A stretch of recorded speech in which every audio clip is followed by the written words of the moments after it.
Previously in X-Men, captured by the villainous assassin for hire arcade, who uses an amusement park themed method to kill his victims.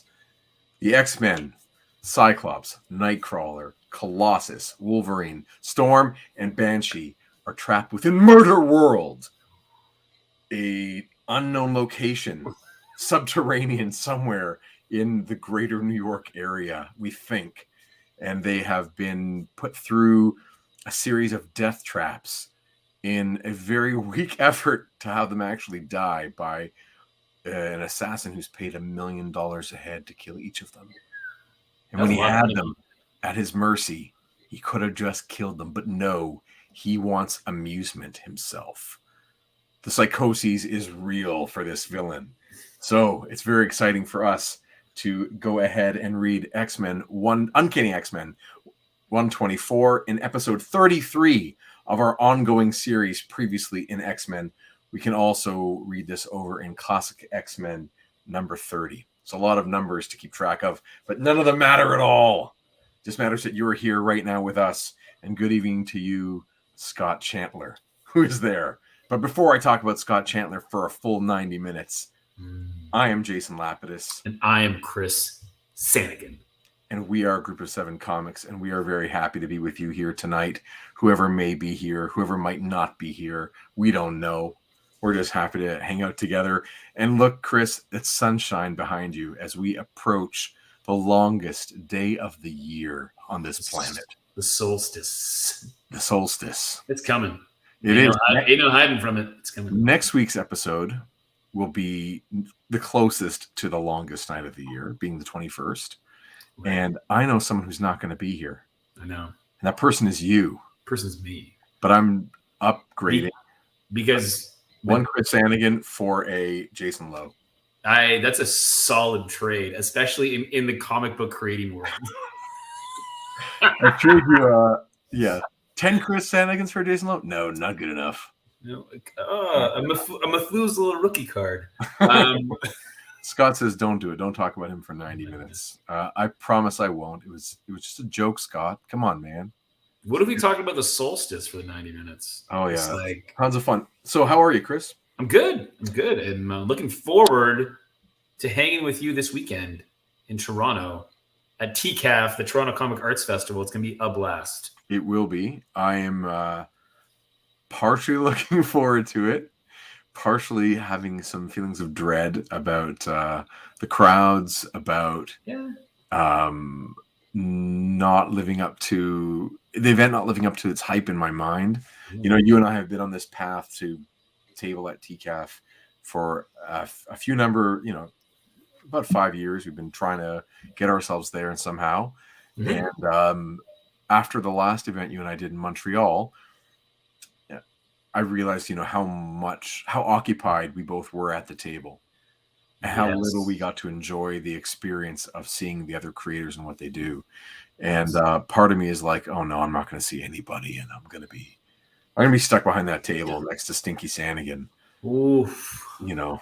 Yeah. I will not eat the breakfast burrito. I will not. You're right. We noticed that at MCAP. It was the first show where, and this is 5 years for us. So we've got a few products. We've got a number of things going on. It used to just be one comic, then 2 comics. And it was a lot easier at that point. But we came back from MCAF happily exhausted because we were talking and pitching and selling. And I'm really hoping that we TCAF is similar in that respect, but you're right. I think there's going to be a lot more of us behind the table, which isn't a bad problem to have. It's just a different vibe a little bit. But hopefully, guys like Scott who are also there, we can go hang out, find that hour to grab a drink. Yeah, Scott says he's doing prep with us in the background. What are you prepping for? What are you... Well, as like you're working out.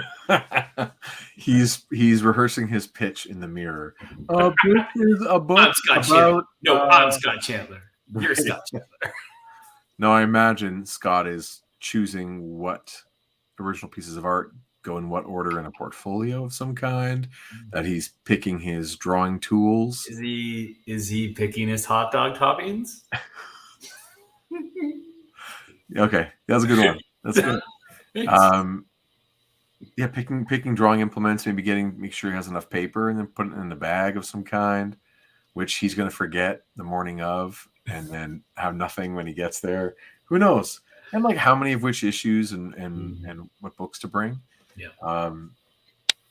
You know, actually, Only Hawaiian Dick for Scott. Only Hawaiian Dick. When portfolio curation for sure. Scott, given that you don't self-publish, what do you do with books? Like Chris and I here, we take an inventory and we bring some comic book boxes, short boxes full of comics. We haul them. Such. What do? You have to bring a certain number that you have to sell, or does your publisher give you a bunch or whatever? I mean, what happens there? What's Hawaiian Dick? Do you not know? What? It's Scott's underground classic book. I don't know anything about it. Oh, it was on Image. What? Yeah, it was released on Image. What are you talking about? Scott's got a book he worked on that was released on Image. What do you mean on Image? Through Image. By Image? Whatever. Okay, called Hawaiian Dick? I'm out of the loop here. Yeah, it's called Hawaiian Dick. Scott says it depends. For some events, there might be a retailer selling the books. Right. So what's happening at this one? Are you bringing books, or is a retailer supporting, like the Beguiling or something like that? So sometimes you bring your own copies. Sure. Well, I'm interested to see what happens, and hoping we run into Scott, who's going to be on the main floor in the library in a nice, great space, and we are going to be behind a bunch of bookcases, hanging over the edges. Yeah, well, that too. We're throwing spitballs. Looking for him down there. Sure. Where's Chandler? That's awesome. It's a bit of both. You bring in a bunch, and the store has a bunch. Very cool. Well, I'm looking forward to seeing what you have at your table and filling out my collection of Scott Chandler stuff. So get your sign in hand ready there, buddy. So X-Men. Yeah, 124. You had not read this one before, as usual. As usual. And you are reading it on the DVD-ROM set that you borrowed. That you borrowed from me, which again, as I mentioned in the last episode, has a support number for tech support, which I am considering calling. Do not call. Okay. Some poor person might answer. Oh, anyway, feel free. Wouldn't it be funny? So someone finally called. Basically, that disc is DVD-ROM X-Men. It's full of PDFs of all the issues going up until 2007. 2000. Oh yeah, 485 complete printable comics. Yeah, so you can print them yourself. I have tried printing, truthfully. Had it in large size, and it came out too pixelated for my uses. But I wanted to see, and what I was thinking of doing with it actually, because I have one for the Avengers, and I have a Spidey and a Hulk. Yeah. I was considering just printing up a bunch of Jack Kirby stuff and then pasting it onto a long box, just to have like a Kirby themed long box with decoration of panels from his comics. But I have yet to do that because I don't have time for crafts right now. I'm busy making stuff, making other stuff, making comics myself. So drawing and drawing and drawing and drawing.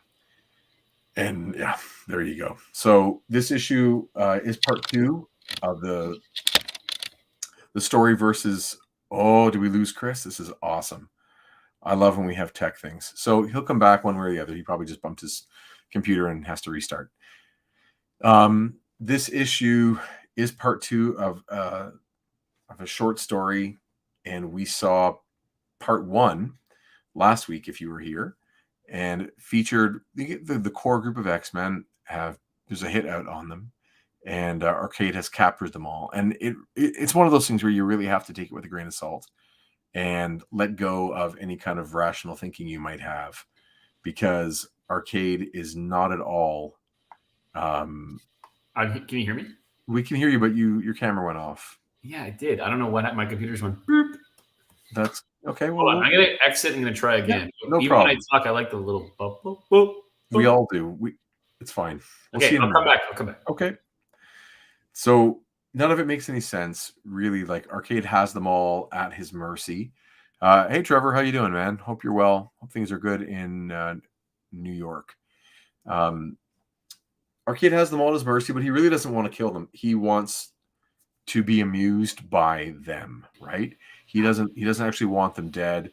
He's interested in the fun of killing and Moida. of torturing and seeing what he can do to these high powered individuals. So it doesn't really play out. Like if you're really a professional, you're just going to get the job done. And at one point, he has a whole bunch of them. They're all just captured and unconscious, and he chooses to let them go for his amusement. So, given that we all have to kind of let go of our thinking and just read it like a kid's comic, It is. That's exactly what it is. yeah, It is a it's kid's all about this villain who's putting the hero through their paces. It's Yeah. not really meant to be read as anything that's supposed to make any kind of sense. No, so and please don't go looking for plot holes, because all there are plot holes. And certainly, though, that's what I kind of like about this 2-issue run as part of the sequence. What we're going through is it's the first. I mean, it feels to me like the first intentional storyline that is. It's very much like, well, let's just make a comic for kids. Like, let's there's been some darker pieces. There's been some serious action. These two is like, yeah, let's get in a giant arcade machine. It's like, yep, right. It's like because of the oversized props, it's like a throwback to totally 1940s and 50s Batman, the Dick Sprang stuff where there are giant props that he's, negotiating his way through with villains in some kind of warehouse, the giant typewriters everyone always makes reference to. And hello there to you, Kevin from Towing Around. Hope you're good. Our arcade. And that you're still unboxing on Thursdays. Kevin was here with us last week in one of our most watched episodes. So if you're out there and you don't know Kevin, check out his channel, Towing Around.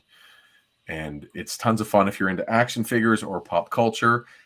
Kevin, you do a great live stream and podcast where you're going back over Boba Fett. No, pardon me. You did the Book of Boba Fett.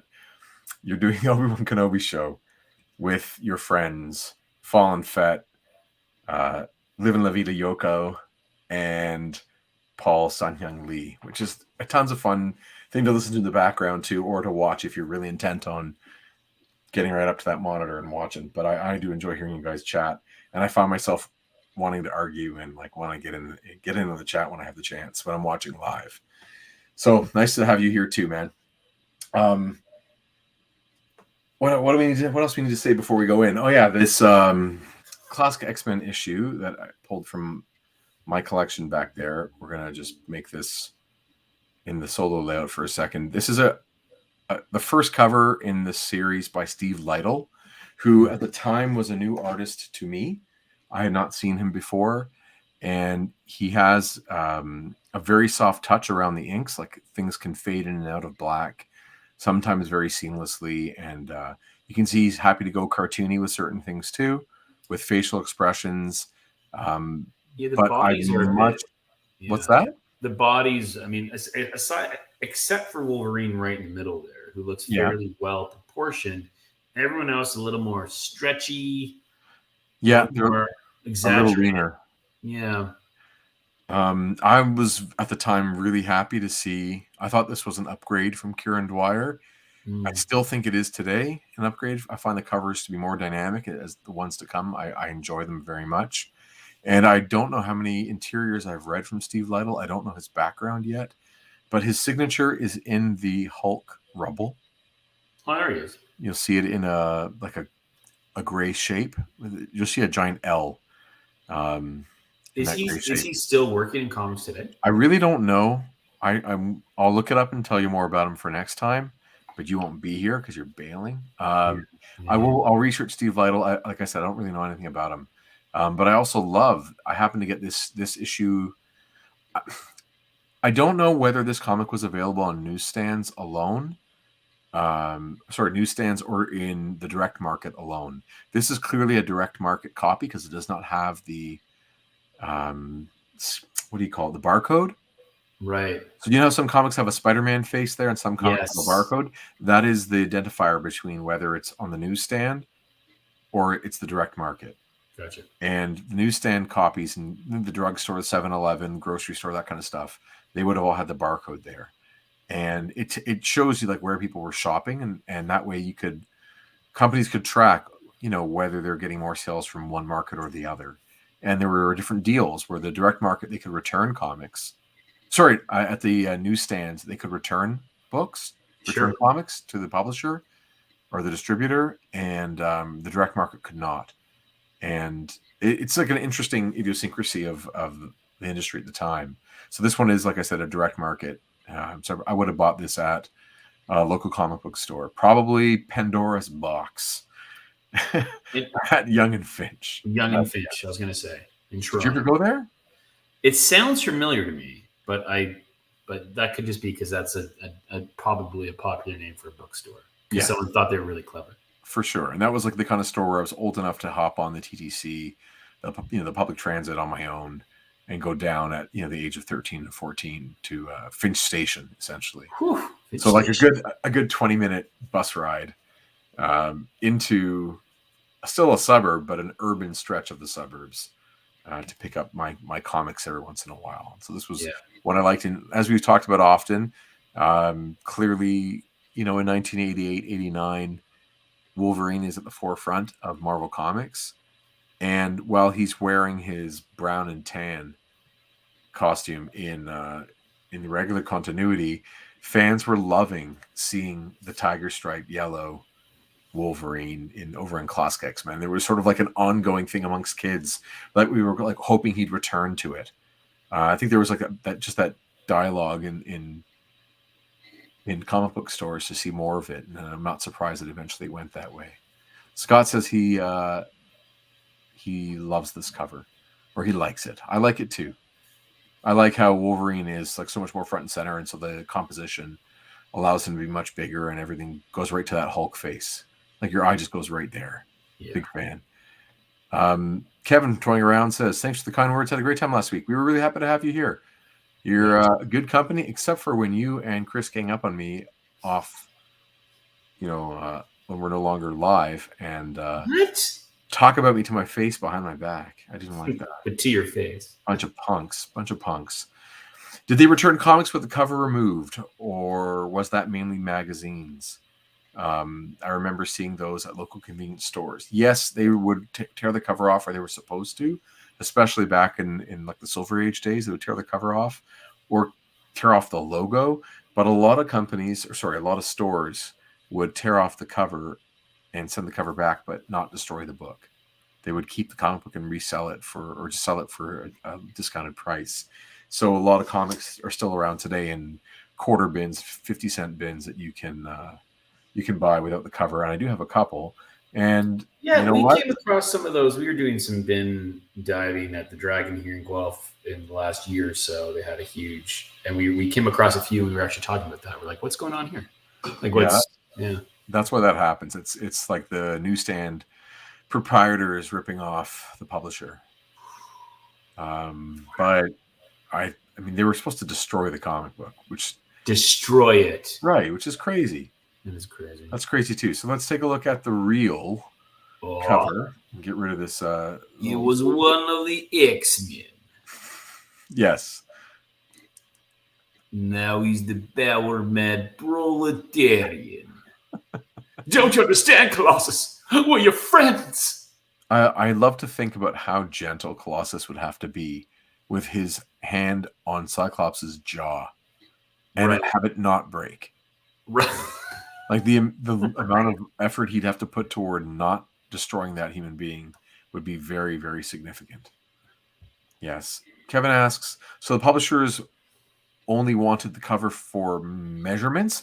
They wanted it for proof of destruction. So if you can't sell it, if you're not intending on selling it, we want you to send the cover back, since that's cheaper for shipping. Just send us the cover back and promise to destroy the comic book so you can't sell it if you're saying it's not selling. So if it's not selling, we're not housing it at the warehouse either. We want the books destroyed. You remember, comics in that point in time were considered basically next to toilet paper in terms of the importance of the artifact, right? Like newspapers are thrown out daily, and the comic book was in the same world as the newspaper. No one is keeping them, or very few people are keeping them and treating them with any kind of cultural value or archival value. Nice. Of course, we know, you're welcome. We know that now we look back on those things, and when you come across a newspaper from a certain moment in history, like it does have cultural value to those who are able to see it. But one of the things that makes those objects special is the fact that they are more rare. So yeah, comic books were discarded, and they were destroyed if they weren't being sold, or they were supposed to be destroyed. Some people were just double dipping, right? They return it for the refund from the distributor, and they would also sell the coverless object to the kitty at the corner store. They'd have like a box of coverless books, maybe behind the shelf or something like that. Right. Also, did we ever source out where to get those overalls? There is an Etsy dealer where you can get your classic CCCP in double extra large. I feel like this version of Colossus is a better Build-A-Fig than the Apocalypse version with the bandana. Is that fair? Is that a fair comment to say? No, but our friend Shay, comic creator Shay Han, he messaged when I posted this, and he said that's Colossus's best costume ever. So it is, again, it's like me thinking, okay, how do you show that they've brainwashed this guy, that you've turned him against his mates, his teammates? Well, we put him in the most dramatically Russian garb we can. That is, or most dramatically communist. Like, he's not dressed for, winter in Red Square. He's dressed for the commune. He's dressed for the yes. Commune. But a version of the commune that doesn't exist. Like, nobody wears Lenin themed. No. Fan overalls. Where'd you get those sweet Lenin overalls? Yeah. Trevor, we got to make a custom of this. I guess someone could make the soft goods of the overalls and the cap, right? And there's your challenge out there, world. Yeah. Make this fig. Send it to us. This is a hot take. Hot take. Liking that costume. I do like, by the way, the cover with, I like seeing Banshee and Wolverine down for the count there. That's yeah, it's another example of Cockrum treating Wolverine like a less desirable character. Just every issue, just let's get Wolverine either really small or behind the text box there. Cyclops is the hero of the team, right? And Colossus is like his favorite. Colossus and Storm are like his favorite characters to draw, it seems. And why wouldn't they be? They're Cockrum's creations or co-creations. So the Lenin Summer 79 collection. And Storm, for some reason, has no cloak and no boots, which we will see inside. Right. So this is a rare example of her tootsies. Her little toes are out. We don't usually see barefoot X-Men. It's true. It's yeah. There you go. All right. Shall we dive in? Please do. I'm dying out here. Here you go. Oh, more of those ads. I love the t-shirt ads. Of course. I want all the shirts. I still remember like the feeling of those iron-on logos, like those images. The way they weren't like printed nicely on the fabric. They were like ironed on plastic. Like it felt like vinyl sheets on top of your t-shirt sometimes. I had some Star Trek ones, and I just picked away at the little logo until it was gone. Right. Anyway, he only laughs when I hurt. That is such a Claremont title. Yeah, this is good stuff. So as always, we get that introduction piece at the top. Jim Shooter is famous for many things, one of which being the credo that every comic book is somebody's first. So while during his tenure as editor-in-chief, a lot of writers were instructed and or took it to heart that they needed to introduce their character and give some sort of way for every new reader to get in here. So this one, Cyclops, Storm, Banshee, Nightcrawler, Wolverine, Colossus, Children of the Atom, students of Charles Xavier, mutants, feared and hated by the world they have sworn to protect. These are the strangest heroes of all. Stan Lee presents, the schmuck, the Uncanny X-Men. I was just reading today, someone posted on, as they do every week, on a Jack Kirby forum, someone posted an interview with Stan Lee where, in his own words, in 1968, he explains that Kirby makes all the stories himself and Jack scripts them based on, a very loose Lee outline that might be just verbal in one sentence. And they're like, see, even in his own words, he admits that that he doesn't do it. And I keep thinking, hold on, we're criticizing him in the 80s and 90s for what he says, and we're saying it's not truthful. But then you're looking at what he says in 68 and saying, okay, now it is truthful. You can't have it both ways. Lee was selling the story one way at one point. He's selling a different story at another way at another point. The truth is probably in the middle somewhere, where he does a little more than he gives Jack credit for in that interview, and definitely does less than he gives Jack credit for in other interviews. But I was just thinking about, as I'm reading through this really nice Jack Kirby collection of like essential Kirby comics from Marvel, there's no X-Men in there. And it just made me think, like, they just did not do their best work on X-Men. They didn't give it to X-Men. They were giving it to the FF. They're giving it to Captain America and Fury and his Howling Commandos and all these other series were getting the best out of Lee and Kirby, and they never really gave X-Men, their best effort.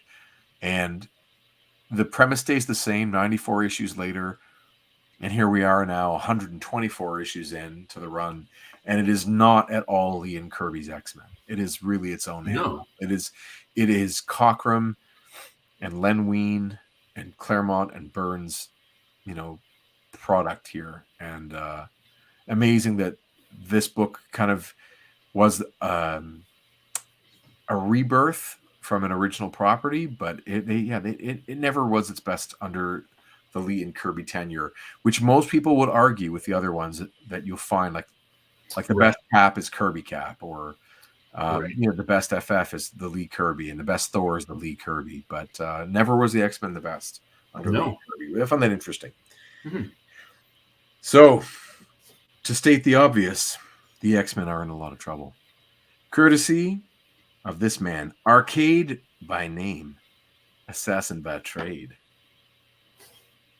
High heel shoe wearer by choice. Yes, it's interesting like that, like to make him playful, and that they give him, the pinball wizard, kind of Elton John thing, combined with a few other elements. Mm-hmm. A little bit of the Joker, a little bit of, what were we saying last time?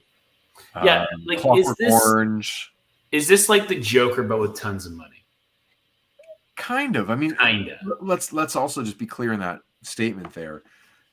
We're not talking about the Joker that we see modernized. Right. We're talking about the gimmick Joker before he was taken seriously. Right. I think that's a fair point. He's also an assassin for money, right? He was. So I guess actually now I'm thinking about it, he's a combo of Bruce Wayne and the Joker. In terms of the money. But Elton John too. Also Rocket Man. All right. Yes. He's being paid $1 million a head to kill the X-Men. Remember that was like such a $1 million was just such a, but it was such a great finite amount of money for a period of culture, like movies and TVs and books, where like you'd say $1 million, like, whoa, serious. Well, like, right? Like, I'm sure there's like multiple Arnie movies where it's like, I'm gonna get this guy for $1 million. So he was always one. It wasn't like 2. It wasn't like 3.6 million. It was always like 1 million. I just feel like as a finite amount, it feels like that held such weight. And probably it still does, but just even as public. No. I'm a millionaire. It's not that exciting. Right? There you go. like comics alone. That was what made Austin Powers one of the things that was so funny in Austin Powers, were that in the time period between the end of the 60s and the late 90s, the value of the $1 million had decreased. So anyway, that was a good point. But yeah, poor Arcade. So he's having a blast watching the X-Men about to kill each other, as if this is the funniest thing he's ever done in his life. But again, it's comic book villain stuff. Oh yeah. So if you wanna flip the page there, he's laughing so hard. I'm laughing so hard it's making me cry. Do you want to read Arcade, by the way? Like, is it because I won't be able to do a voice. I don't have it. I don't see that Kevin's not here. He did so well. He's like, hoo-ha, I'm laughing so hard it's making me cry. He like spoke really fast. It was really good. Now that we know a little bit more about where he's from, I'm not hearing that. I'm hearing just obviously from the pictures at the bottom. We're about to get a very loose origin for the character, and he's a spoiled Beverly Hills brat. He is. Not only is that, he's also a jacked, spoiled Beverly Hills brat. True. That panel at the bottom. It might be that John Byrne is just not capable of drawing unmuscled characters, even the babies. Right. He can't draw kids, and he can only draw people with muscles. Right. It doesn't really. I get the idea of having him being like fit to a point, but he anyway. However you want to read it, I'm just gonna. Yeah, it's true. It's the Carrot Top voice. If you want to do that, where's he from though? In the States, Carrot Top. He's also putting on like a sideshow. You know, kind of thing. He is Carrot Top. Sure, he totally is. He totally is. So those X-Men are putting on one heck of a show. I sure hope you find fans are enjoying it as much as I am. Oh, sure. Nothing like watching people you love fighting for their lives. If you're going to kill them, at least have the decency to do it quickly, or cleanly. Well, so these are the three women that were with characters last issue. So one of them is Colleen Wing in the middle, I believe. That's right. And then the other two were the Betsy of Betsy, and I want to say Amanda, but that's exactly perfect. They're Colossus and Nightcrawlers dates who have shown up a couple of times. Yes, and they were on a date to the Lincoln Center, but it was all a hoax. So basically, they have the usual banter, and he's going to say misogynistic stuff, and he, threatens to give her a kiss, or even does kiss her. I guess there's a sound effect for it. There's a sound effect for it, yeah. And she threatens him, and it plays out the way you think. Tampa. So here he tells his origin. This is not what I expected going into it. And I don't know why he's also monologuing to the character. But no, I told myself we weren't going to do plot holes. Yeah. Right. It's for the reader. So he tells that he was a rich kid, Beverly Hills. When he turned 21, Daddy said I was no good and cut off my allowance. So I cut off Daddy's life. He murders his dad. Yeah, I love that in the picture where he murders his dad, by the way, he's wearing a domino mask. He's wearing it like a burglar mask. Yeah, he is. Because, it's very funny. So he was having a great old time. Suddenly the money went dry, and so the only thing he could think of was killing his father. Right. So then he realizes that he has a unique talent for murder. And within a year, he's like the best hitman in the States, and he was so bored. So he can kill anyone he wants, but he wants to do it with style. And we give it a great example, another example here of Byrne and Austin drawing tech. And they just, the scope here is unbelievable. But the fine penmanship there, and like how you make things look the way they do. They look so intricate and futuristic. It's really, really cool. And it's just a series of lines and boxes. I wonder how those conversations went with the architects. Well, he's like, okay, so here's where the giant pinball machine, wait, walk me through. So you got a giant, and then the torches, the flames. Yeah, that's right. That's come up here. I need this room to be filled with water, nothing but. So he creates the world's first assassination amusement park. Right. And is that on the blueprint? Like, blueprints have titles on them? Right. Right? Like, view of City Hall, whatever, North View. This is like view of Murder World Assassin Amusement Park. Huh? Yeah. And it's an instant success, but he was bored again. Sure, he built his Disneyland of death, but he needs a foe worthy of it and a foe worthy of himself. Classic. So then along came Misters Roke and Morin, members of the European, the Magia hierarchy, offering a contract on an English superhero, Captain Britain. Let's pause for a minute and talk about the Magia. Okay. It's the Mafia. Yes. But they don't want to call it the Mafia. They want to have their own Marvel version. So, and I forget about in Italian, I need a little help here. When there's a double G in the spelling, does it go soft? Magia? Or does it go hard? I just forget. But moving on. You might be looking it up right now. I don't know. So if you ever come across that is Marvel's Italian organized crime. So they don't want to say Italian. Nice. Ready? Magia. European. Magia. Magia? Magia. All right. Magia. Okay, thank you. So I love how they call it European. They won't call it Italian. Right? Mr. Arcade, I'm sorry to say the giant mallet is on back order. Yes. Supply chain, man. There's the shipping. There's a crate in Panama. it's got this on it. It's got a bunch of chips for cars. It's got. We just can't get that giant. So Arcade is hired by these two guys from the Magia. And he's hired to kill Captain Britain. He gets Spider-Man in the mix as well. This is all in Marvel Team Up 65 and 66. 65, by the way, is Captain Britain's first appearance. And I want an action figure of that version of Captain Britain, just saying. Okay. And that is also a John Byrne, Chris Claremont issue. So again, we see another trope here of their run where they are including things from other things that they've worked on together. Their own little Claremont Byrne verse. And then they get a rematch with Spider-Man. Or he says he's getting set for a rematch with Spider-Man. But Black Tom Cassidy and Kane Marco, the Juggernaut, made him an offer he couldn't refuse. Another Mafia reference there. Mm-hmm. So he says, well, the X-Men are as good as dead. Like, of all the people in the world I don't want to piss off, one of them is the Juggernaut. If the Juggernaut hires me to do something, like, you're just going to get it done. That's not something you look at my chair. It has a letter on it. Yes. Why on earth the Juggernaut cannot himself kill the X-Men? It's only because he's too dim-witted. Because he's so unbelievably powerful. Yeah, but anyway. So he captured everybody. It was a cinch. I agree. And there you go. The women are a bonus. And he's going to move forward and kill them all. Very cool. Very, very fun. I like him. And then the next page. Ooh, look at that panel at the top. Yeah. Well, that shadow, that's a screen tone that Austin applied, right? Right. Which is very dramatic. But when you overuse them, it can make your page really, really dark. Because you're putting more black on the page than this kind of comic can really stand if you do too much of it. So here they go. They're getting ready. Time to look in on our Merry Mutants. Check, see how they're doing. Starting with Cyclops and Wolverine. Cyclops, Wolverine, and Colossus.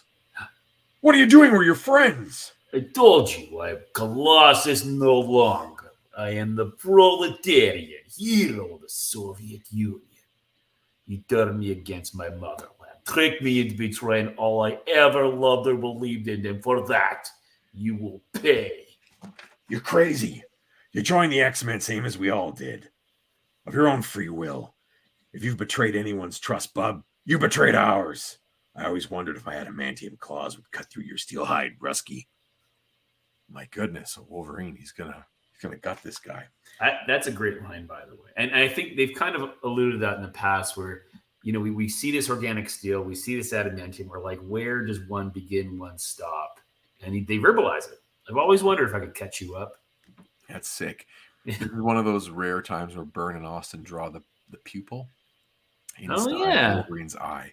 It's hard to catch in this printed version you have before you. It's a little bit clearer in my classic, but it's super clear in the Essential X-Men Volume 2, which is just super high resolution on all the printing here. It's really well printed on newsprint, but still the ink comes out just crystal clear. Yeah, really, really nice to look at every time. And I thank you again. It's just No a problem. joy. Now I'm gonna find. I think not, little madman. Colossus, let him go. You're killing him. Of course, my mission is destroy the X-Men. However, since you want Wolverine so badly, by all means, have him. What now? Words aren't stopping Peter. My only real chance is to use a full strength tight beam optic blast. Because that's how he does think, by the way.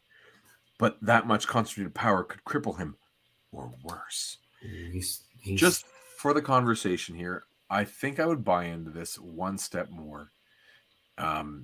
If when Peter transforms into this Russian tool, there is like a little bit of maybe, either hypnosis or a gas or some kind of mental thing that happens other than just an argument, like someone presenting a point of view to him, because it doesn't hold as much water. I can buy into a lot of things, but he's been like the most loyal member of the friendship gang. right. They're at this point they've been through 30 comic book battles together. They've saved the universe together. And if there's something I know about human beings when they face combat, they come back always bonded with the people that they served with more than anyone else in their lives. There's a unique thing, and I love the idea of Colossus turning traitor. But I just needed one element that pushes Like him a over the edge. device, like another device. Something that just where there's a subliminal message, like you got a Manchurian candidate. This guy, Right, something. exactly. Yeah, Just a little something, and I'd buy into it all the way. But knowing, okay, and enough of that. Good, thank you for indulging me. no problem. And he throws Wolverine across the room. Yes, we better turn that page and see what happens. Huh? Oh, and Wolverine hits. Dumb, real dumb. I should have remembered that Petey's a lot faster than he looks. I better. Hey, the wall's moving. Wolverine! He hits some kind of revolving door. I'd better get after him. Lord knows what sort of traps are on the other side. And if I'm lucky, I'll have a chance to figure out how to deal with Colossus. Too late. The door is sealed shut. Comrade, you cannot escape me that easily. No, he's tossing me the length of this corridor. I don't have Wolverine's unbreakable bones. I love that there's the reflection in the background. That's so much fun. That is cool. Like as he's going through the hall of mirrors. I love also how he has to say, like, he's tossing me the length of this corridor. Yeah. We can see. That's not an easy thing to draw, by the way. Like draw the reflection of the guy behind. Well, and it's a funhouse mirror too, right? So it's already warped. Yeah. It's a fun thing to do for sure. The impact will splatter me all over the wall. Lenin's ghost. Another secret door. I have failed. Cyclops and Wolverine both still live. I am glad. What am I saying? They are enemies of the state. Colonel Vashin of the KGB told me so. That's how you always KGB. I remember his voice lights burning through to my very soul, showing me where my duty lies. I must find the X-Men, and this time I must not fail. It's the lights, right? Like the lights are part of the hypnosis, right? This idea of on a side tangent, kind of. So I'm currently reading a book right now about a Cold War spy double agent from MI6 and the KGB, and I'm reading it, and every time, and it's excellent. I'm loving it. It's written by a British journalist. And what's it called? It's called The Spy and the Traitor. Anyway, but every time I'm reading, it's like KGB. Yeah. It's terrible, but it's really hard not to. The Cold War. This issue comes up like perfect. Cold War spy stuff is fascinating stuff. Yeah. I find the movies always get my attention, even when they're far-fetched, like things like Atomic Blonde. Sure. Have you watched it yet? No. Oh my God. Like Charlize as action hero or as action like megastar, she's phenomenal in all those kinds of movies where she's a fighter. And I think it's still on one of the streaming services. It's definitely worth checking out. But I'm just going to say that I enjoy all the Cold War stuff, and I find it remarkable how much it's still part of our cultural lexicon. So much so that like Laura, my wife, and I are having conversations with my kids at the table to try and explain like the dynamic coming out of World War II and dividing up Germany and Berlin specifically down the middle, and the Cuban Missile Crisis and how that leads to the Korean War and the Vietnam War and it just still permeates in a lot of the tensions, the cultural tensions in the world, and the lack of trust between certain nations. So it really is just such a huge part of the world. The Cold War, unbelievable stuff. KGB. So Arcade is enjoying this, poor sap. He must have some real fundamental doubts about being an X-Man for me to have brainwashed him so quickly and completely. Who to look it on next, I wonder? I know. Storm. Do you want to read Storm or do you want me to read Storm? You can read Storm. Okay. Oh, I will not do any kind of Kenyan, Egyptian. No. Harlem combined accent. No. Just read. The only Storm I do. Room, right? She's in this room that seems to be obviously there's water beneath her, but above her, some kind of it's like a sealed container, and he can manipulate the airflow and the wind patterns. We do see a really unusual art technique from Austin. There's a really large amount of cross hatching in the third tier down, second tier up, where there's just lots of it's all that gray, that muddy gray in the background behind her. In this, you can see it's more cross hatching than we normally would see from Terry Austin. You usually would use like a screen tone for that or something, but it looks excellent in black and white. He's just so good with the pen, total master. Yeah. Anyway, and that bottom panel, which of course then they use the top of that panel to be the top of the container that she has airlift. That's a really nice panel. Yeah, you can feel it. Yeah, you really can. Up against it, Yeah. The only version of Storm I do an impression of is I do the cartoon version. Mistress of the Elements. But I do it when she has like bowel problems. God. Well, my daughter and I both love to make jokes about Storm announcing that she's going to pass gas or something. Like that's smell from the sewer. Hear me, X-Men. This terrible announcements of things she's about to unleash. It's true, that voice from the animated series for sure. It's the performance, like it is. No, for sure it is. Yeah, you can definitely hear it in my head for sure. Yes, and we can smell it.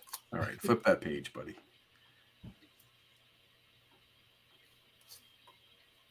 There we go.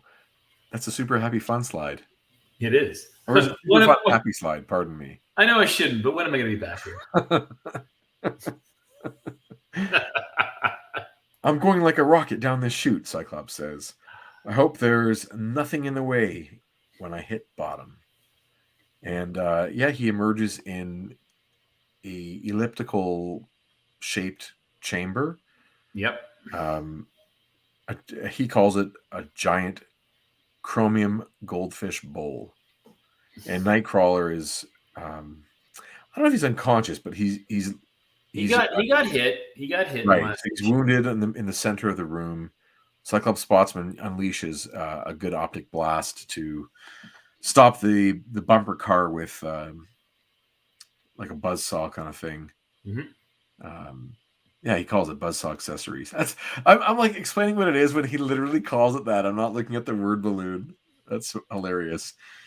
So he's checking on Kurt. Kurt's bleeding, and he's like, it's a scratch. He's got to dodge those bumper cars. And anyway, they got to get their way out of there. And I just love John Byrne's Nightcrawler. It's one of my absolute favorites. Mm-hmm. Here's, I am the goddess of gas, says Storm. Definitely. Just whenever she does anything, just think about her announcing, like, burping or any kind of thing she has to do. It makes it a lot more fun. So they're trying to figure out how to get out of there, and how to manage all these cars that are coming because there are so many of them now. They all have buzzsaws. And they all have the buzzsaw. Oh, brother. They're hunting in a pack now. And I want to flip ahead to see if okay, we're not getting it yet. Anyway, we have to wait and see what happens to those guys. The pagination. So my pages that I have here are one step out of sequence with yours, and because there's no ad. Oh, okay. All so right. you have an open to the next page where I do not, Gotcha. which is cool. So we get to see now it moves over to to Wolverine and Banshee. Yep, and we've got a first panel pop culture reference, Death Race. Yep. There's been a remake of that too with Statham. Yeah, dude, that was on the TV in the hotel one night in Montreal, and I'm like, do I watch this again? Maybe. You're right, it was on, and I've never seen it one way or the other. I'd love to see it, but you know what? I think when you say like Atomic Black, I'm like, I should see that. I don't think you should see Death Race. I have a hard time watching movies that are bad. It's not good. No, well, I'd rather. So you and I are both fans of the podcast. How did this get made? We are. And this week, I think there was an episode about the movie Moonfall. There was. So I listened to the episode, which I thoroughly enjoy. I try watching the movie with like the same pleasure of the episode, right? And I can't stand it, right? So it's just me, right? Like I can't find pleasure in watching bad movies, although I can listen to and read.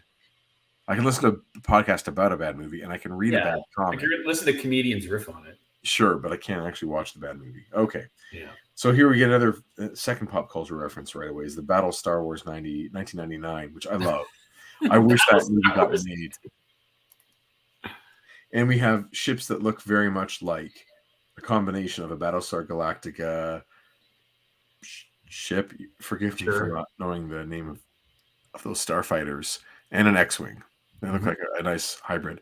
I'm confident that Trevor will be able to tell us what the Battlestar Galactica fighter ships are called. I know the round ones from the Cylons are called Cylon Raiders. And one of these two toys is, again, I mentioned before, is the toy that the kid choked on the projectile that made Kenner pull the production for the rocket launching Boba Fett. For Boba Fett, yeah. So that it's a fun one. They're Vipers. Thank you, Trevor. You got them? Nice.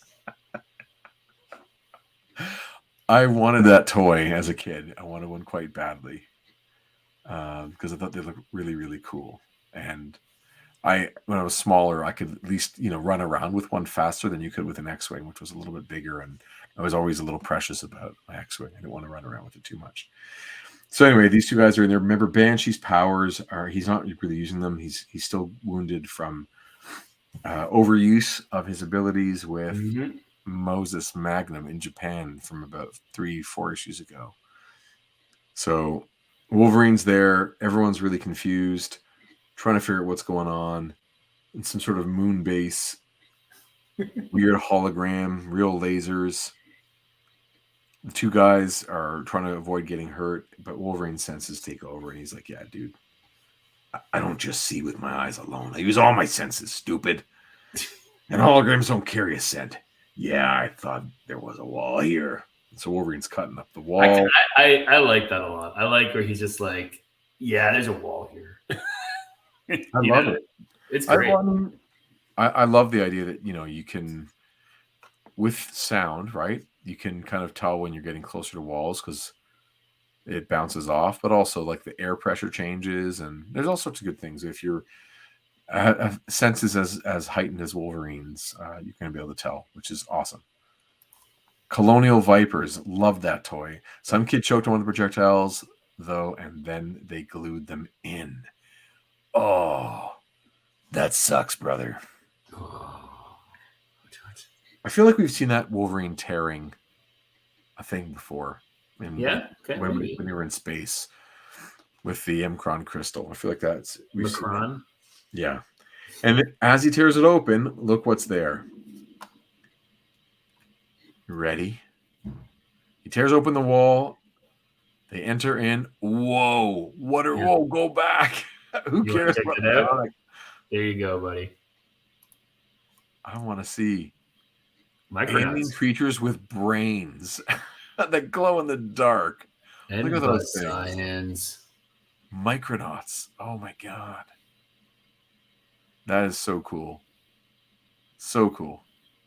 That's Mego, right? Made those? Yeah, that's what it says there. Yeah. Yeah. I told Mego's you guys. like still around, right? Pardon me? Mego is still around? I don't think Mego as a company is. No. Oh, I thought maybe I'm thinking Neko. There is a company called NECA. There's a company Maybe. called Mezco. Maybe that's what I'm thinking of. There are several, but I think Mego collapsed, but I might be wrong. There definitely are like companies that make Mego style things. Right. Micronauts, yeah. Crazy. Really cool. All right. Oh, Trevor says Mego is, meaning Mego is still around. Okay, cool. Okay, good. Cool. I don't think they have the license for Micronauts anymore, though. So they still do the cheap 8-inch clothed figures. Good. That sounds cool. But they're cheap. That's not a bad thing necessarily. Also means affordable. So, yep. Cretins, there's no escape from Murder World. Cretins? You're nothing but cretins to me. Cretins, okay. No, that's just someone else. You got a Banshee line, by the way. Yeah. Glory! Magneto and Hulk had to get here! And look at that face on Arcade. Like, this is Byrne really leaning into his cartooning, like getting a cartoony style. I love the hand, like, way up in the foreground. So he's using lots of foreshortening and wild dynamics. But, man, there's no way that a guy with that face has that studly body. They just don't go together. Right. Yeah. But anyway, he's having a blast.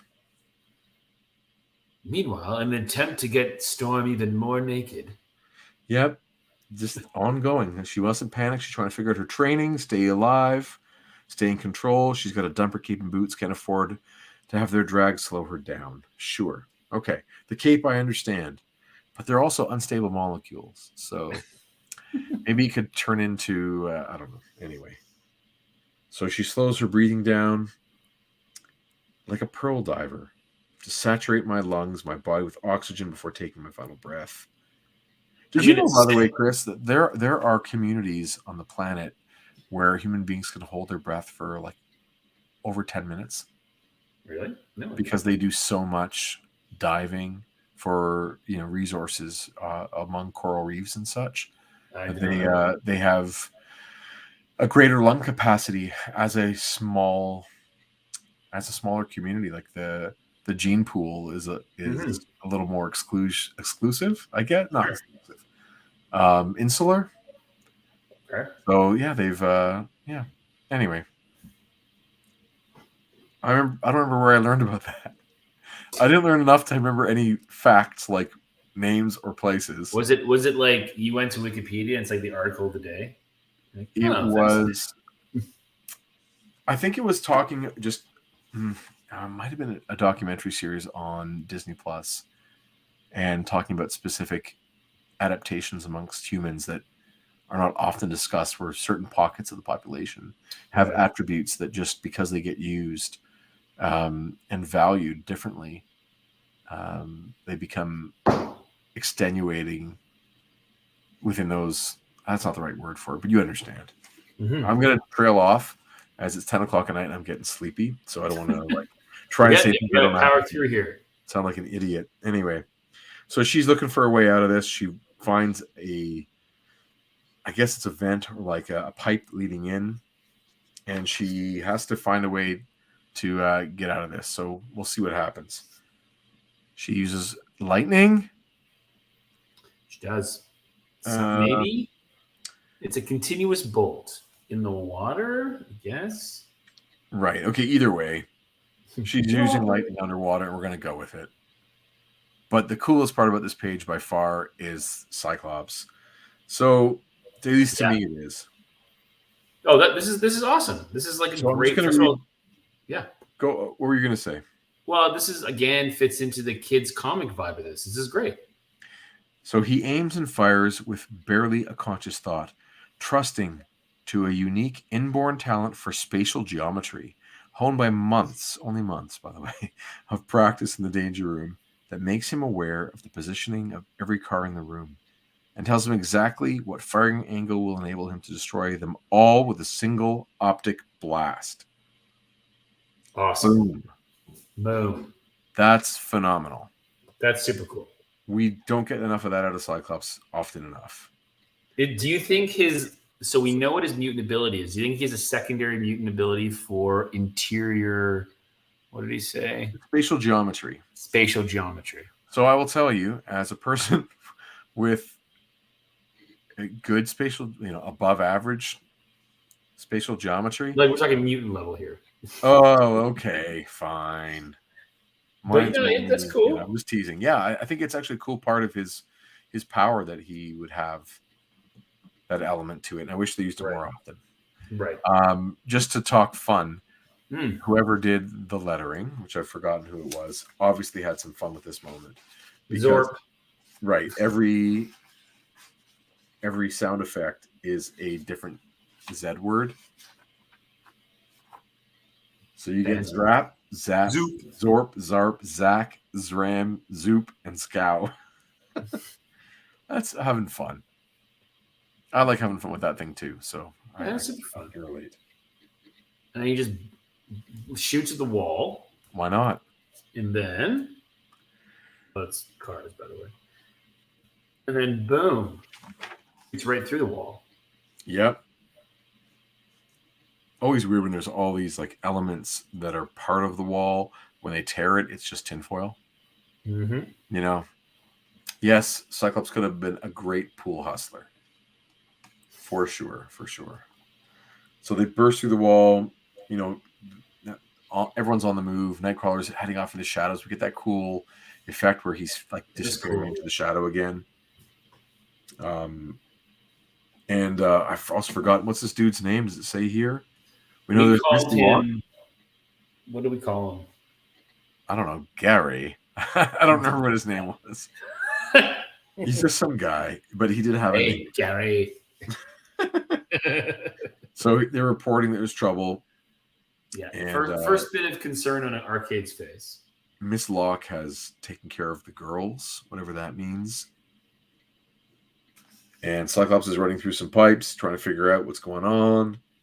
He sounds like he can hear a fight, and he bursts through the next wall and sees... It looks like a little like kid fight between Banshee and Magneto. Like, no, you, like the pushing on his face like that. He's giving a mush, like just mushing him. So I guess these are. I guess then we were meant to believe that the androids of the Hulk and Magneto don't have powers beyond just being androids. Like I believe that at this point too. Okay, the android isn't replicating Magneto's power because he'd never fight that way, but the Hulk is just kind of big. Correct. Okay. And Wolverine mentions, that he wanted a rematch and he's disappointed it's not the real thing. Yeah, see Hulk 181. True. It's kind of a neat little thing. I would love to see Hulk 181, but alas. Oh, Mr. Chambers. Thank you, Trevor. Chambers. Gary Chambers. Gary. Put a sock in it, Gary. When you flip the page, you'll see... When I want your opinion, Gary, I'll ask for it.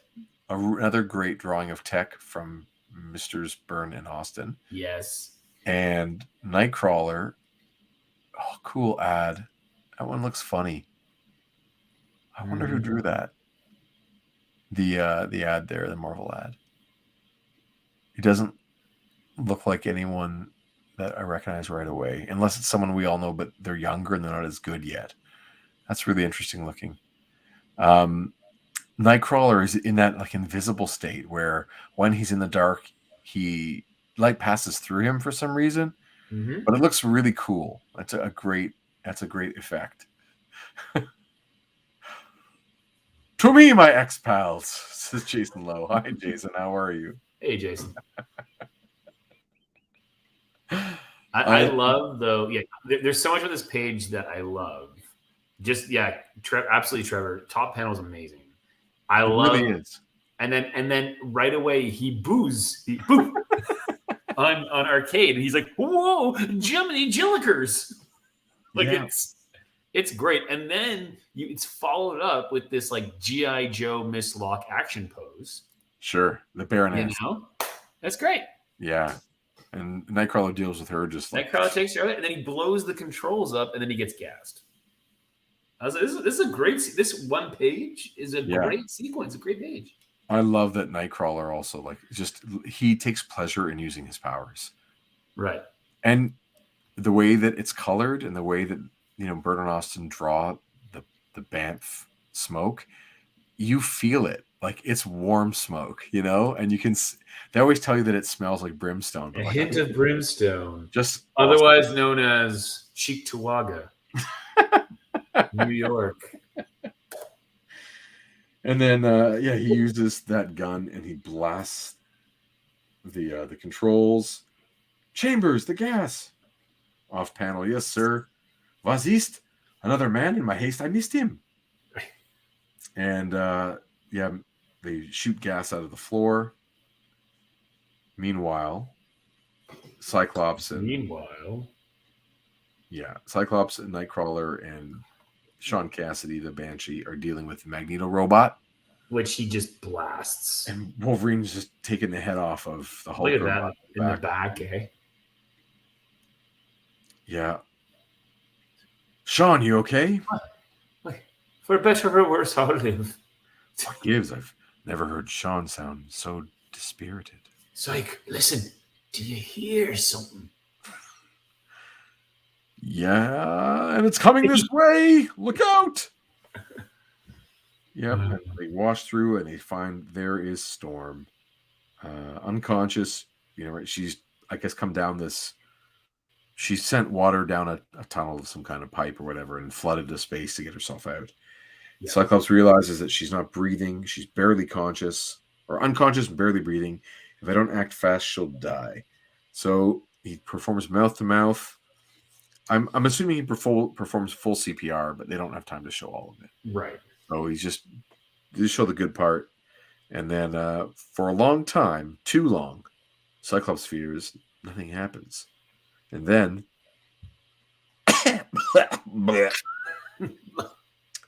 easy, Aurora. Don't try to speak. There we get another example of the white man trying to shut people up. Try not give full. Oh, God. I'm just kidding. And then in walks, oh no. It is too late for walking, comrade Cyclops. Or running. I have found you at last. And this time you will not escape. Peter, it's glad to see you, lad. I was worried sick about you. Banshee, stay back. Colossus has been wham. Like he should be dead. Oh my You're God. Out of your. The Wolverine is good too. Yeah. Go ahead, you read it. It's okay. You're out of your flaming gourd, Rusky. That's the famous Canadian expression. That's right. Take a shot. Again, you seek to play the hero, little madman. Again, you paid the price. We do have in about 3 weeks' time our famous Southern Ontario Flaming Gourd Festival. It's true. Which is it's a real highlight of Canadian culture. All flaming gourds all the time. It's gourd heavy. So gourd heavy. Peter, why? We're your friends. And then there's a lot of you lie, woman. It's Charles Xavier lied when he uses cursed mental power to cloud my reason and subvert my loyalty to Mother Russia. How my treason must have hurt my mama and papa and my little sister. I have shamed my family and myself. I love it's going off the rails in a really funny way. I feel like 2 more sentences and it goes full Borat or something.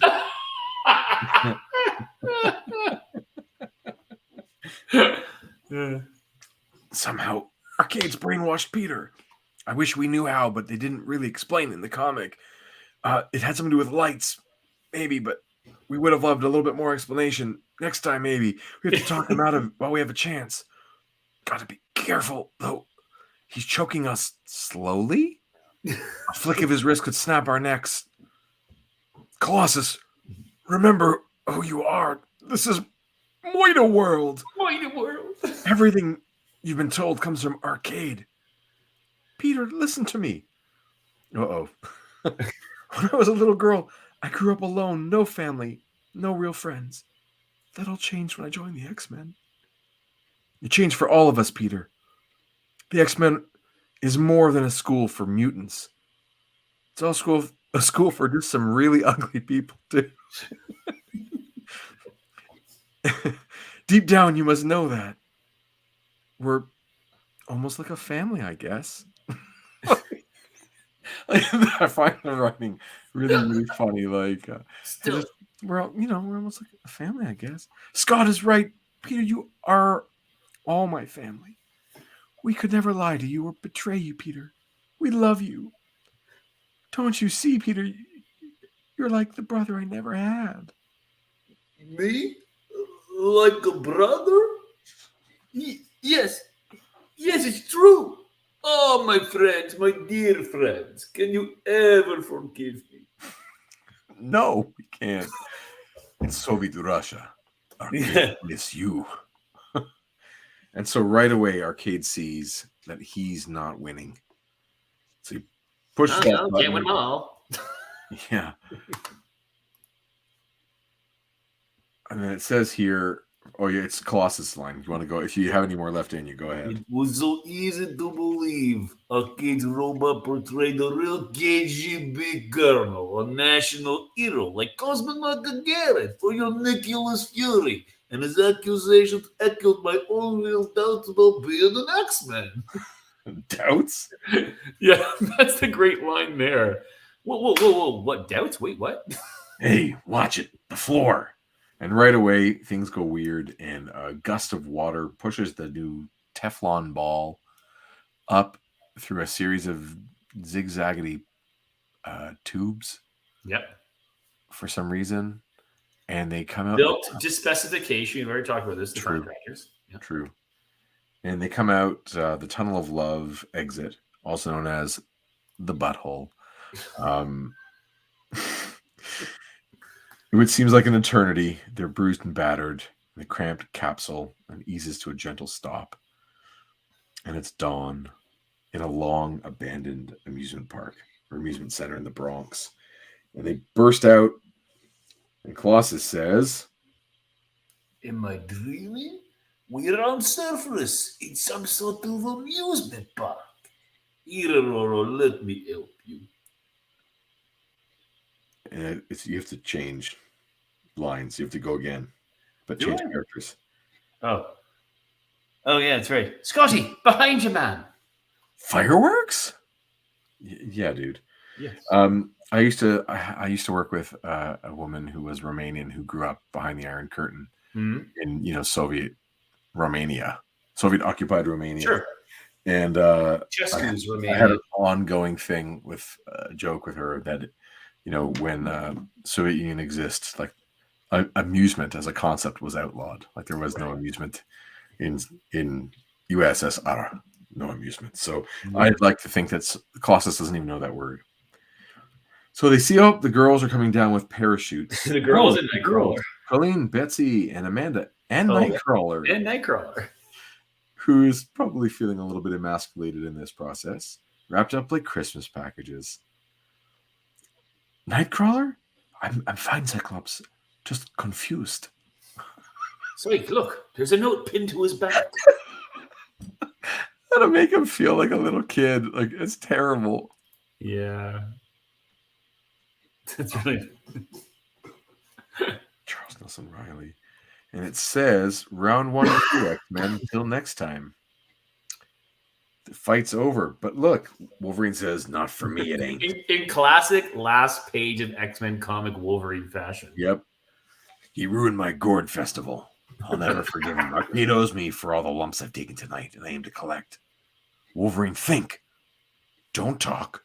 Just think. See, now there's an American trying to silence Canadian voices. See? Right. See, It's that like he's just doing a it again. problem. And then we get the note is disintegrated. But he's How? saying it in his head. Yep. Well, that's the best. How are we going to find him? Is Murder World beneath our feet, or is it 100 miles away? This park is private property. We have no legal right to search, no authority to make an arrest. So what? Who's talking arrests? I plan to gut him for ruining my Flamin' Gourd festival. Wolverine. He let us all go. We can't even prove he's committed a crime. Oh my God. I love how Cyclops immediately goes to like, there are rules and we have no jurisdiction in this abandoned amusement park. Crazy. Cyclops tells him we have to quit while we're ahead. You call this ahead? I don't like losing bub or running. Neither do I, but sometimes there's no other way to play the cards. Arcade wanted us dead. We trashed his setup and forced him to let us go. Like it or not, we'll have to be content with that this time. Oh. And do you notice the A in amusements is the same A that's on his chair? On Arcade's chair and on the Well, note? you're half right because it's backwards. Yeah, but you know what I'm saying. It's the same font is all I'm saying. No, I'm joking. A is symmetrical. It doesn't matter. That is crazy. Yeah. And we don't get in next issue. True. And they normally end with like a really big coming next, and we haven't. That's very true. I wonder if that tells us something, or if it tells us absolutely nothing. Absolutely nothing. It's like I'm wearing nothing at all. Exactly. Absolutely nothing. Absolutely nothing. Any of those letters from anyone interesting? David C. Zinnerman from St. Louis. Well, he's that guy. Yeah, the big Murder World sign was a giveaway for sure. You're right. Take a look at this. Dun, dun. What is that? This is the back cover of the issue. Which is basically, that means it's the cover of the backup story. Does that make sense? Yes. So it's Don Bolton art, Arcade, as always. And if I can flip to the right spot. So these issues we've been reading of late, they don't have those extra interior. Like the last few issues have not had any additional interior stuff other than the backup story. But they're like no supplementary pages. So we get this weird nightmarish play with me thing going on here. And the story is about Arcade. It is about his mental state. And he's having a nightmare. And things in his room are trying to kill him. And this is adult Arcade, who has his job as an assassin. And he goes in his pajamas. His jams. Yep. And he takes a look at his stuff, and he's realizing there's problems. He can't get into his computer.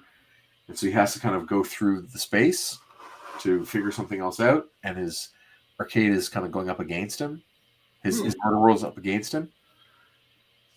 And he goes through all these various hazards and such, including a nightmare panda and a bunny and a puppy. And then he realizes these are his childhood toys. And then he realizes that he's there as a child. And he's like, oh my God, what's going on? How am I there? Like, is this happening in my head? What's actually happening here? And then his, the clown thing there. And then he's really mad at that kid for wrecking his toy. Taking the nose off. Yeah. So he uses the toy to beat the kid.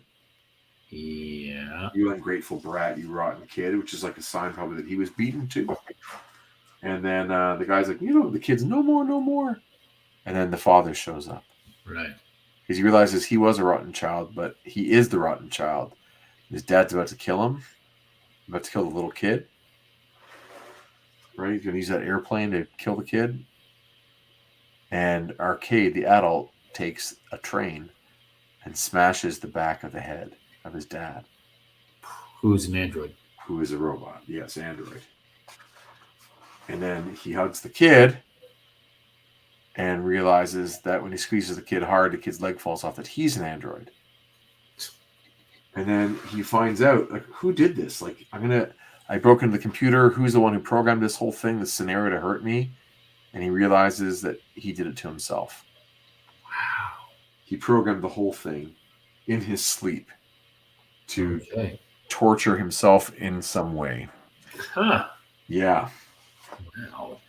Very different drawing. Like, that guy's not a fit Beverly Hills. Oh, the Colossus with flag. That's Steve Lytle, man. That guy can draw. I like that. Yeah. He's more in that Art Adams style of more Art Adams style of those end pieces. The front piece looks good. They're like really notable and fascinating. I like them a lot. I like his art. I Fan. dig it. Yeah. I still wish Art Adams continued on this forever. But it cannot be. It cannot There be. you go. My friends, that is X-Men 124 and Classic X-Men issue 30.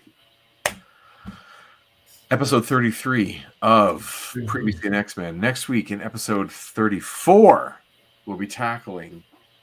We actually have a couple options. Okay. Because there are 2 issues that come after this next issue. Or the one we just read. There is the annual and there is the regular. Oh, okay. Read either one next in continuity. We are going to read the regular because, and I'm putting him on the spot just, because I'm that kind of guy. Jason Lowe, if you are still there, are you still good for next week? There you go. We'll see if Jason chimes in. Because if he's not good for next week, then maybe I'll just cover the annual and we'll meet again the week after, the 3 of us, or whenever, But if Jason is good to go next week, then we will go as planned with issue 125, which has a lot of Jamie Madrox's The Multiple Man, which is very exciting stuff. Oh, he says yes. He doesn't just say yes. He screams it with the passion of multiple men.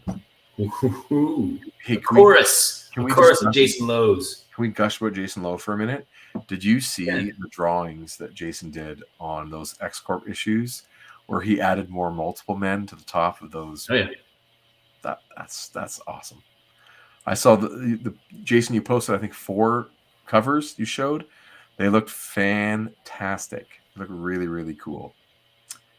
Yeah, we're wondering what we're gonna do with annuals too. We hadn't. This is the first time we've come up against that as a topic, and I think we haven't decided anything yet.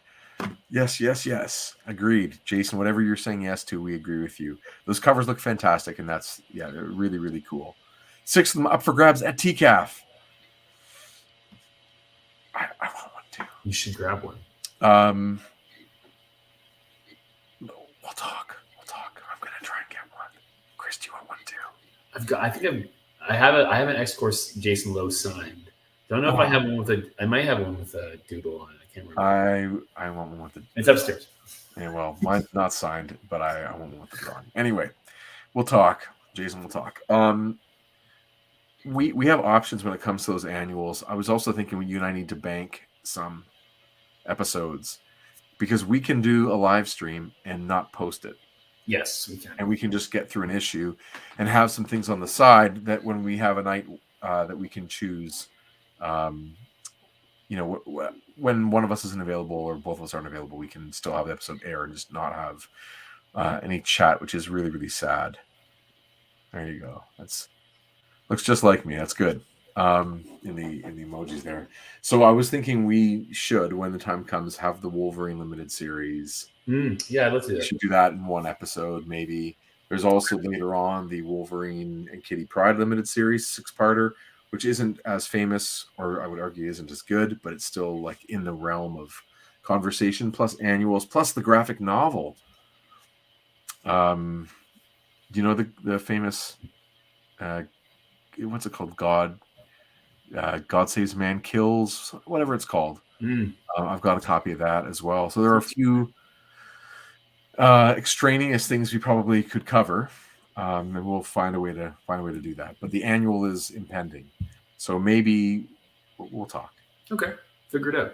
Yeah, we'll talk. But next week, in episode 34 of our ongoing series, previously in X-Men, guest host Jason Lowe. There you go. God loves, man kills, Scott says. Yeah, so I recently picked that one up, and people love it, but it's a little bit later in continuity. I know that just because Wolverine is wearing his brown and tan on the cover, so at least has to be at least 15 issues from now, ish. But we'll get there. TCAF, we're at table 201. 201. So that's second floor of the Toronto Reference Library. We'll be there all day Saturday, all day Sunday at the Toronto Reference Library, the Toronto Comic Arts Festival. We will be there. Hope to see everyone who is not a creator there. Hope to see everyone who is a creator there. Chris, is there anything social you're excited about, specifically about TCAF? Is it like you and I usually would get a pint halfway through the day? Oh yeah. How are we going to do that? We'll In find shifts? a way. We'll find a way. I'm just excited to. I mean, it feels. I was saying to you earlier this week that I've been going through the exhibitor list, just kind of checking things out online, getting a sense of people, and it really does feel like. I mean, there's tons of representation from outside of Canada. Yeah. There's tons of Canadian representation, which is good too. But it does feel like this is one of those events, one of those comic events that people are making an effort to come to as creators, as publishers. So I'm excited for that vibe to happen. I really hope it. I mean, in years past, there's always a packed reference library, like an incredibly packed reference library. And I mean, we'll see how that goes and how people feel and what the comfort is. But I'm imagining that it might return to that to some degree. You know? I think so too. We're not going to sneak cans of beer in, are we? Into the library. What, you never drunk in a library before? I went to university. Yeah, man. What do you think we do? What do you think we do in the archives? All scotch and hanging out and reading old documents with a scotch. I'm hoping to attend Scott Chandler's workshop at the Word Balloon Academy on Friday morning at 10:30 on the topic of what to draw, not how to draw. And that's the best part. He's gonna use you as an example. It's like, here's the Lapidus page. Chandler Ridge. Look at what he's doing wrong here. Look what this clown's doing. No, I would of course be 100% down for that, and I wouldn't even chirp, or I would just take it on the chin because I am always eager to learn, of course.